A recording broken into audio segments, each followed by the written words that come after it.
Hello, and welcome back to the Civil Engineering with MSA Improve Your Knowledge for Your Bright Future। JSSC की vacancy आ चुकी है और उसके ही लिए हम लोग जो है वो यहाँ पर तैयारी कर रहे हैं। देखिए इस सेशन में हम लोग देख रहे हैं मोस्ट आस्क्ड क्वेश्चन जो कि सब्जेक्ट वाइज और टॉपिक वाइज है। सब्जेक्ट जो हम लोगों ने स्टार्ट किया है वो सर्वेइंग है और आज का जो हमारा टॉपिक है वो है चेन सर्वेइंग एंड एरर्स। इस पर आज हम लोग जो है नंबर ऑफ क्वेश्चन देखेंगे जो मोस्ट आस्क्ड क्वेश्चन है, नंबर ऑफ एग्जामिनेशन में पूछे जा चुके हैं। देखिए लास्ट वीडियो जो आप लोगों ने देखा था और बहुत अच्छी तरह से आप लोगों ने समझ लिया था कि किस तरह के क्वेश्चन आ सकते हैं। आइए आज हम लोग ये देखते हैं कि चेन सर्वेइंग और एरर्स से अगर रिलेटेड क्वेश्चन आते हैं आपके एग्जामिनेशन में तो क्वेश्चन का पैटर्न क्या होगा, क्वेश्चन किस तरह से आएंगे और क्वेश्चन में जो है वो कहाँ से चीज़ें आपसे पूछी जा सकती है। देखिए स्टार्ट करते हैं आज का हमारा वीडियो। लेकिन वीडियो स्टार्ट करने से पहले एक बहुत ज़रूरी बात कि चैनल को अगर आपने सब्सक्राइब नहीं किया तो सब्सक्राइब कर दीजिए, अपने दोस्तों तक भी शेयर कर दीजिए ताकि मुझे भी मोटिवेशन मिल सके और मैं आप लोगों के लिए और नंबर ऑफ क्वेश्चन ला सकूं। आइए नंबर ऑफ क्वेश्चन के हिसाब से पहले क्वेश्चन की तरफ आते हैं। देखिए ये क्वेश्चन नंबर ऑफ एग्जामिनेशन में पूछा जा चुका है। The sag correction applied during the चेनिंग is always. इस क्वेश्चन को बहुत बार जो है वो अलग लैंग्वेज में भी पूछा जाता है। In a chain surveying work of the traverse it is necessary to apply the correction due to sag for the tape correction is. क्या होगा करेक्शन? देखिए अभी तक आपके जवाब आ गए होंगे, नहीं आए होंगे तो मैं बता देता हूँ। इसका आंसर जो है वो आंसर बी है। हमेशा क्या होगा, ये नेगेटिव होगा। करेक्शन ड्यू टू सैग हमेशा क्या होगा जी, नेगेटिव होगा, है ना। अच्छा आते हैं चलिए नेक्स्ट सवाल में। जहाँ पर ज़रूरत होगी एक्सप्लेन करने की वहाँ पर मैं आप लोगों को एक्सप्लेन बिल्कुल डिटेल में कर दूंगा। दूसरा सवाल है हमारे पास कि कोई एक टेप है जिसका लेंथ है एल। देखिए कोई एक टेप है जिसका लेंथ है एल, जिसका वेट दे दिया गया है W kg पर metre, is suspended at its end with a pull of P kg। कितना का पुल लगाया गया है? P kg का। The sag correction is. तो सैग करेक्शन क्या होगा? देखिए डायरेक्टली फॉर्मूला बेस्ड सवाल है यहाँ पर और आप लोगों ने जब पढ़ा होगा तो आपको पता होगा कि सैग करेक्शन क्या हो जाएगा जी। सैग करेक्शन होगा इसका W square L cube divided by 24 P square. चलिए और आगे बढ़ते हैं सवाल में, इसी तरह से आगे बढ़ते रहेंगे। देखिए नेक्स्ट सवाल है हमारे पास। The slope correction for a length of 30 metre along the gradient of 1/20। देखिए इस सवाल को जरा सॉल्व करना पड़ेगा। अगर न्यूमेरिकल आपसे पूछा जाएगा तो इसी तरह का सिंपल न्यूमेरिकल आपसे पूछा जाएगा। पहला चीज़ देखिए इसमें कि पूछा क्या गया है, आप लोगों से पूछा गया है स्लोप करेक्शन। स्लोप करेक्शन मैं जरा सॉल्व कर देता हूँ यहाँ पर। स्लोप करेक्शन जब तक मैं सॉल्व करूँ, अगर आप लोगों ने पढ़ रखा है तो आपको जरूरी है कि आप इसको जो है वो सॉल्व कर दीजिए। स्लोप करेक्शन के लिए जो हमारे पास फॉर्मूला है, स्लोप करेक्शन के लिए जो हमारे पास फॉर्मूला आता है वो क्या आता है जी, H square divided by 2l। ठीक है, H square divide by 2l। L की वैल्यू दे दी गई है 30 मीटर। एच हमको फाइंड आउट करना है। एच कैसे फाइंड आउट करेंगे? देखिए यहाँ ग्रेडियंट दिया हुआ, ग्रेडियंट कितना दिया हुआ है, यहाँ नीचे लिखता हूँ 1/20, यानी 20 मीटर के लिए जो हाइट है वो दे दी गई है 1 मीटर। तो 30 मीटर के लिए कितनी हो जाएगी? ऑब्वियस सी बात है 1.5 मीटर।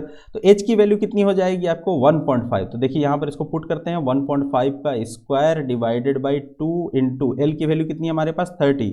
इसको जब आप सॉल्व कीजिएगा बड़े ही प्यार से तो ये आ जाएगा 0.0375 मीटर।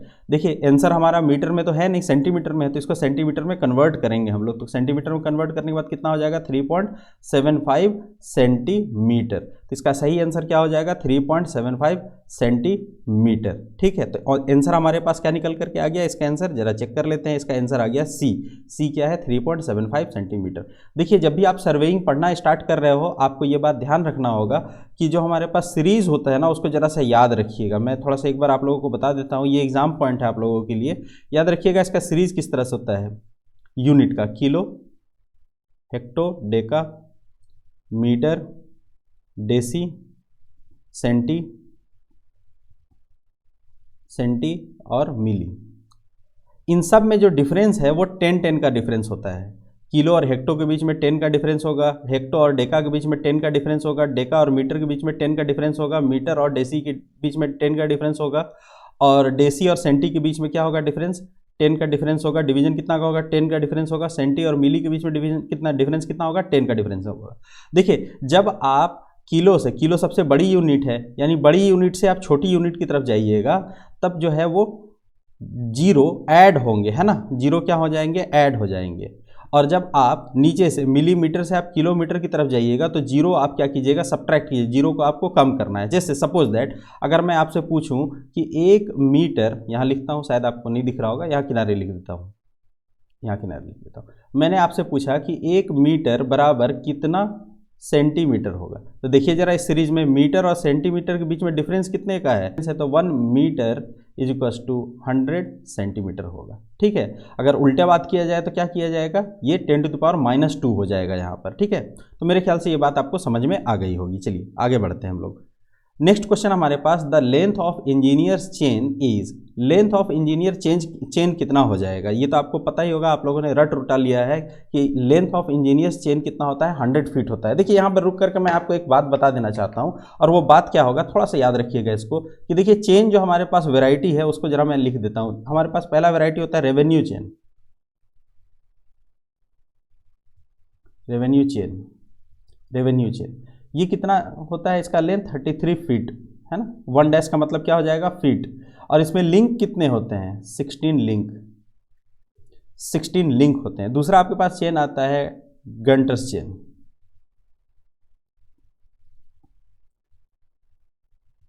ये कितना लेंथ का होता है, ये होता है 66 फीट का। और इसमें अगर लिंक की बात की जाए तो 100 लिंक होते हैं।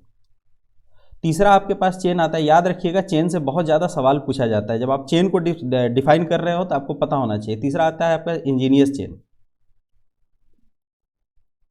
इंजीनियर्स चेन, इंजीनियर्स चेन में इसकी लेंथ जो होती है वो 100 फीट की होती है, और इसमें जो लिंक होते हैं वो कितने होते हैं, 100 लिंक होते हैं।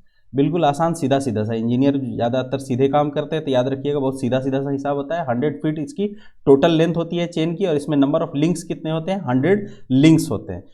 चौथा आपके पास आता है मैट्रिक चेन, जो सबसे ज़्यादा आप लोगों ने लैब वगैरह में यूज़ किया होगा, मैट्रिक चेन। मैट्रिक चेन देखिए हमारे पास दो आते हैं। पहला एक आता है जिसका लेंथ होता है 20 metre, 20 metre of metric chain में नंबर ऑफ लिंक कितने होते हैं, 100 लिंक। और दूसरा हमारे पास जो चेन आता है वो है आपका 30 मीटर, 30 मीटर में जो लिंक हैं वो कितने होंगे, 150 लिंक होते हैं, लिंक्स। ठीक है, कितने लिंक होंगे, 150 लिंक होंगे। ठीक है, नेक्स्ट क्वेश्चन की तरफ आते हैं, देखते हैं नेक्स्ट क्वेश्चन हमसे क्या कहता है। ये थोड़ा सा आप लोग याद रखिएगा, है ना, जब चेन को हम लोग डिफाइन कर रहे हैं तो ये थोड़ा सा आप लोगों को याद रखना है। चलिए नेक्स्ट क्वेश्चन हमारे पास है कि maximum tolerance in 20 metre chain.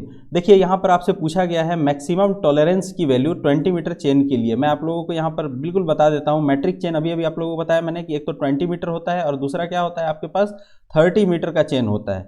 देखिए 20 मीटर के चेन के लिए जो मैक्सिमम टॉलरेंस की वैल्यू होती है वो होती है ±5 mm, और 30 मीटर चेन के लिए मैक्सिमम जो हमारे पास टॉलरेंस की वैल्यू होती है वो ±8 mm होती है। तो यहाँ से ज़रा चेक कीजिए कि हमारे पास चेन कितने लेंथ का है, 20 मीटर का है। 20 मीटर के लिए मैक्सिमम टॉलरेंस क्या हो जाएगा आपको, ±5 mm। तो इसका सही जवाब क्या हो जाएगा, सी। सही answer, right answer is C, ±5 mm हो जाएगा। चलिए आगे बढ़ते हैं क्वेश्चन में। और the total number of links in 30 metre chain, अभी अभी आप लोगों को बताया था ना मैंने 30 मीटर चेन, 20 मीटर जब आपके पास में चेन रहेगा, 20 मीटर रहेगा तो नंबर ऑफ लिंक कितने होंगे, 100 लिंक होंगे। और जब 30 मीटर का चेन होगा तो कितना हो जाएगा, 150 लिंक्स हो जाएंगे। तो यहाँ सही जवाब आपके लिए क्या हो जाएगा, बी, यानी 150 नंबर ऑफ लिंक्स।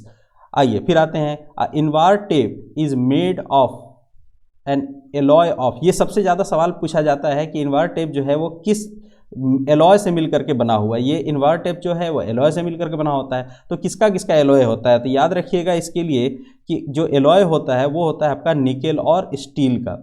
ठीक है, निकेल और स्टील का, इसको इस तरह से याद रखिएगा, NS। इनवार टेप के लिए याद रखिएगा NS, NS मतलब N फॉर निकेल और S for steel. Invar tape किससे मिलकर बना होता है, निकेल और स्टील से मिलकर के बना होता है। देखिए नंबर ऑफ एग्जामिनेशन में ये सवाल पूछा गया है, मैं बोल रहा हूँ ना मोस्ट आस्क्ड क्वेश्चन आप लोगों के लिए लेकर के आ रहा हूँ मैं। चलिए और बात को आगे बढ़ाते हैं। अब metallic tape is made of, एक कोई मेटेलिक टेप है वो किससे मिलकर के बना होता है, मेटेलिक टेप किससे बना होता है, तो आपके लिए आंसर हो जाएगा D, cloth interwoven with the metallic fibre. ठीक है, चलिए आगे बढ़ते हैं सवाल में। जल्दी जल्दी जा रहे हैं क्योंकि अपने पास में बहुत ज़्यादा टाइम नहीं है ना, जितना कम टाइम में मैक्सिमम क्वेश्चन करना है। देखिए क्वेश्चन है हमारे पास, a 30 metre chain was used to measure a line of AB which was found to be 205 यानी 205 metre long. If the chain was found to be 2 centimetre too long then the actual length of the line is A B. देखिए इस question को मैंने क्यों लिया है, क्योंकि यहाँ पर मुझे एक जगह ये क्वेश्चन दिखा था कि आया हुआ है, लेकिन जब मैं चेक कर रहा था तो मैंने देखा कि 2020 2020 और 2021 में नंबर ऑफ ऐसे एग्जामिनेशन मुझे मिले थे जहाँ पर इस तरह के सवाल पूछे गए थे। डेटा चेंज था, लेकिन उनको अप्रोच करने का तरीका यही था जो अभी मैं आप लोगों को बताऊंगा। तो इसको जरा मैं डिटेल में बताने की कोशिश करता हूँ ताकि आप लोगों को कुछ फायदा हो। देखिए अकॉर्डिंग टू क्वेश्चन हम लोग चलते हैं कि ट्रू लेंथ ऑफ चेन हम लोगों को दिया हुआ है। ट्रू लेंथ ऑफ चेन आपको एग्जाम में इतना डिटेल में सॉल्व नहीं करना है, एक बार आप समझ जाओ तो फिर बात बन जाएगी। इसको मैं स्मॉल एल से लिखता हूँ। ये हमको दिया हुआ है 30 मीटर। देखिए दिया हुआ है 30 मीटर, 30 मीटर का चेन है। चलिए दूसरी बात हमको दे दी गई है मेजर्ड लेंथ। मेजर किया हुआ लेंथ कितना दिया हुआ है, इसको डी डैश नाम दे देता हूँ, स्मॉल डी डैश। मेजर किया हुआ लेंथ आपको बता दिया गया है, कितना दे दिया गया है जी, 205 मीटर, इतना लेंथ आपको दिया गया है। उसके बाद आपको इनकरेक्ट लेंथ बताया गया है, इनकरेक्ट लेंथ ऑफ चेन। इसको मैं एल डैश से दिखा देता हूं। इनकरेक्ट लेंथ कितना हो जाएगा, कितना कहा गया है देखिए जरा, 2 सेंटीमीटर है ना, 2 सेंटीमीटर। तो अब हमारे पास पहले से चेन कितना है 30 मीटर का, इसमें 2 सेंटीमीटर, तो सेंटीमीटर को मैं किस में कन्वर्ट कर ले रहा हूँ, डायरेक्ट मीटर में। अभी अभी आप लोगों को मैंने बताया था ना कन्वर्जन किस तरह से करना है। यहाँ से अब आप जब चेक कीजिएगा तो कितना हो जाएगा 30.02 मीटर। अब इसके बाद देखिए हमको और क्या एक चीज़ पता होनी चाहिए, यहाँ पर लिखता हूँ, अगर मेरे वजह से नहीं दिख रहा होगा तो देखिए यहाँ पर लिखता हूँ, निकालना है मुझे एक्चुअल लेंथ, एक्चुअल लेंथ जिसको मैं डी से लिखता हूँ, ये निकालना है। तो इसके लिए देखिए करना क्या है, आपको करना कुछ नहीं है, आपको करना है कि true length into actual length is equals to measured incorrect length into measured length, यही फॉर्मूला हो जाएगा। मैं सारे वैल्यूज़ को क्या करें, पुट कर देते हैं हम लोग। देखिए जरा वैल्यू पुट करने के बाद क्या आ जाएगा, 30 इंटू डी, यही तो निकालना है, 205 इंटू 30.02। इसको जब सॉल्व कीजिएगा तो डी की एक वैल्यू आ जाएगी, कितनी आ जाएगी 205 इंटू, आपको एग्जाम में इतने डिटेल में नहीं सॉल्व करना है भाई, आपको बहुत आसानी से बहुत जल्दी से सॉल्व कर लेना है। तो डी की वैल्यू जो है वो निकल करके आ जाएगी, आपको कितनी आ जाएगी 205.13 मीटर। चेक कीजिए ये आंसर दिख रहा है क्या, हाँ आंसर सी में मुझे दिख रहा है। चलिए चेक कर लेते हैं, आंसर हमारा बिल्कुल सही है 205.13। तो इस तरह के छोटे छोटे न्यूमेरिकल आने के चांसेस बिल्कुल रहते हैं एग्जामिनेशन में। देखिए यहाँ पर हमसे पूछा गया है कि select the correct statement. 4 statement है आपके पास और इस स्टेटमेंट में जो है वो आपको क्या करना है, करेक्ट स्टेटमेंट ढूंढना है। तो आप लोगों ने ढूंढ लिया होगा, नहीं ढूंढा है तो मैं बता देता हूँ कि करेक्ट स्टेटमेंट यहाँ पर ये है कि metallic tape is made of the weaving of the linen with a brass wires. ठीक है चलिए आगे बढ़ते हैं। यहाँ पर देखिए एक क्वेश्चन है, जरा टेढ़ा सा यहाँ पर लग गया है, कोई दिक्कत की बात नहीं है। ये क्वेश्चन बहुत ही ज़्यादा इंपॉर्टेंट है क्योंकि क्वेश्चन में जो है बहुत ज़्यादा घुमा फिरा करके बहुत बार सवाल पूछा जाता है। क्वेश्चन जो है वो स्केल से रिलेटेड है।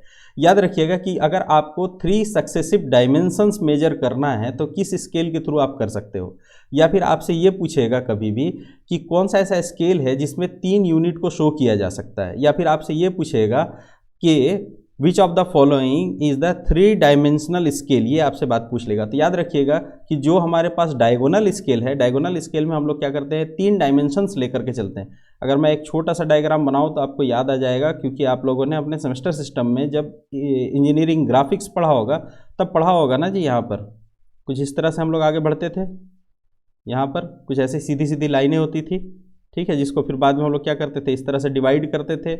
यहाँ भी हम लोग लिखते थे जी, याद आ रहा होगा आप लोगों को।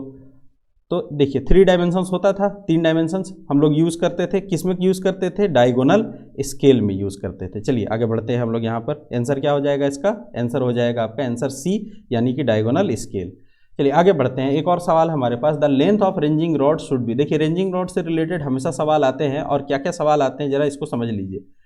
देखिए रेंजिंग रोड के बारे में एक बात ध्यान रखिएगा कि रेंजिंग रोड जो है वो सर्वेइंग का एक इंस्ट्रूमेंट है, जिससे हम लोग क्या करते हैं, position of station and sighting those station as well as for the ranging of a straight line हम लोग काम करते हैं। लेकिन इसमें जो स्पेसिफिकेशन आप लोगों से आजकल पूछा जाने लगा है वो ये पूछा जाने लगा है कि इसकी लेंथ कितनी होगी। तो याद रखिएगा कि इसका जो लेंथ है वो 2 से 3 मीटर होगा, डायामीटर कितना होता है 3 सेंटीमीटर होता है, और इसमें जो पेंट किया जाता है वो किस कलर का होता है, आइदर रेड और वाइट होता है या फिर ब्लैक और वाइट यूज़ किया जाता है। ठीक है, रेड और वाइट या फिर ब्लैक और वाइट का जो है वो कलर यूज़ किया जाता है ना। एक रॉड होता है, कुछ इस तरह से रॉड होता है ना, ठीक है। इस रॉड में आप लोग देखते हो यहाँ पर कुछ अलग कलर होता है, मान लीजिए रेड कलर है, और ये जो कलर किया जा रहा है कितने डिस्टेंस के लिए किया जाता है ये भी याद रखिएगा। ये कितने के लिए किया जा रहा है, 20 सेंटीमीटर के लिए। फिर जो है वो मान लीजिए रेड के बाद वाइट है, फिर क्या है आपका यहाँ पर फिर से आपको क्या दिख जाएगा, रेड दिख जाएगा 20 सेंटीमीटर का। ठीक है, तो रेंजिंग रोड से रिलेटेड ये सवाल आ रहा है, तो चलिए इसका सही जवाब क्या हो जाएगा आपके लिए, बी, 2 से की क्या होती है, हाइट होती है इसकी। ठीक है, चलिए आगे बढ़ते हैं इसका और देखते हैं सवाल। रेंजिंग रॉड आर कैसा शेप का होगा, सर्कुलर या octagonal in cross section, rectangular और square in cross section, parabolic cross section या फिर स्क्वायर क्रॉस सेक्शन। हमेशा याद रखना है आपको कि जो सेक्शन होता है वो सर्कुलर और ऑक्टागोनल क्रॉस सेक्शन का होता है। चलिए आगे बढ़ते हैं और हम लोग, which of the following accessories of the chain survey is use to move the point on the ground while the changing the sloping ground, या फिर ये सवाल इस तरह से पूछा जाएगा, to transfer the point to the ground और first centring the instrument use in surveying. देखिए ये लैब से रिलेटेड सवाल है और लैब से रिलेटेड सवाल जो है वो पूछे जा रहे हैं। याद रखिएगा कि जब भी आप जो है वो चेनिंग करिएगा, चेनिंग करते वक्त आपने जो पहला काम किया होगा वो करोगे आप सेंटरिंग, और सेंटरिंग करने के लिए हम लोग क्या यूज़ करते हैं, प्लम बॉब यूज़ करते हैं। ठीक है, चलिए तो इसका आंसर क्या हो जाएगा, प्लम बॉब हो जाएगा। देखिए उसके बाद और बात करते हैं कि normal tension is that pull which, normal tension कौन सा पुल है, तो नॉर्मल टेंशन जो है हमारे पास पुल जो होता है वो correction due to sag and pull बढ़ाते हैं। देखिए the distance between two station is 20 kilometre if the RF of scale is 1 divided 400 5 times 0 then the distance between the two stations on the map will be, क्या होगा। देखिए इस तरह के सवाल आपसे पूछा जाएगा और इस तरह के सवाल को आपको किस तरह से सॉल्व करना है मैं आपको बताता हूँ। देखिए यहाँ पर एक्चुअल डिस्टेंस दिया हुआ है, एक्चुअल डिस्टेंस कितना दिया हुआ है, 20 किलोमीटर का दिया हुआ है। कितना दिया हुआ है जी, 20 किलोमीटर का डिस्टेंस दिया हुआ है। RF की वैल्यू कितनी दे दी गई है, RF इज टू दिया हुआ है 1 डिवाइडेड बाई 0, बहुत ध्यान से लगाइएगा वरना गलती हो जाएगा, 5 टाइम्स 0। तो अब देखिए यहाँ पर कि RF का मतलब होता क्या है, RF जो है रिप्रेजेंटेशन फ्रैक्शन, इसका मतलब होता क्या है, RF इज टू होता है आपका distance between two station on map, इसको मैं x मान लूँ क्योंकि सॉल्व करने में बड़ा आसान हो जाएगा, डिवाइडेड बाई एक्चुअल डिस्टेंस। तो देखिए यहाँ से बात समझ में आएगी कि RF इज इक्वल टू, अब मुझे x निकालना है, x इज इक्वल टू क्या हो जाएगा जी, RF into actual distance, AD लिख देता हूँ, एक्चुअल डिस्टेंस। RF की वैल्यू कितनी दे दी गई, 1 divide by 4 into actual distance हम लोगों को कितना दिया हुआ है जी, 20 किलोमीटर। तो देखिए जरा आपके आंसर में या तो सेंटीमीटर में दिया हुआ है या फिर क्या है mm में दिया हुआ, तो पहले हम लोग इसको सेंटीमीटर में ही कन्वर्ट करते हैं, ज़्यादा अच्छा होगा। किलोमीटर को जब आप मीटर में कन्वर्ट कीजिएगा तो 1000 से मल्टीप्लाई कीजिएगा, और मीटर को जब आप सेंटीमीटर में कन्वर्ट कीजिएगा तो 100 से इसको मल्टीप्लाई कीजिएगा। देखिए इसको सॉल्व करना बहुत ही ज़्यादा आसान है। यहाँ कितना है, 5 जीरो है, ये 3 जीरो और ये 2 जीरो कट गया बिल्कुल, तो कितना हो जाएगा 4 5 जा 20, तो x इज इक्वल टू कितना हो जाएगा 5 सेंटीमीटर। ये पूरा हम लोगों ने किस में कन्वर्ट किया, 5 सेंटीमीटर। तो हमारे पास आंसर क्या हो जाएगा, बी 5 सेंटीमीटर। चेक कर लेते हैं, बिल्कुल सही है। चलिए नेक्स्ट सवाल में आते हैं। द मीनिंग ऑफ RF का मतलब क्या होगा, अभी आप लोगों को मैंने बताया। देखिए यहाँ पर दिक्कत क्या होती है कि ये टर्म तो आप लोगों को याद रह जाता है, रिप्रेजेंटेटिव याद रह जाता है, अब उसमें याद ये नहीं रहता है कि ये फैक्टर है या फिर फ्रैक्शन है।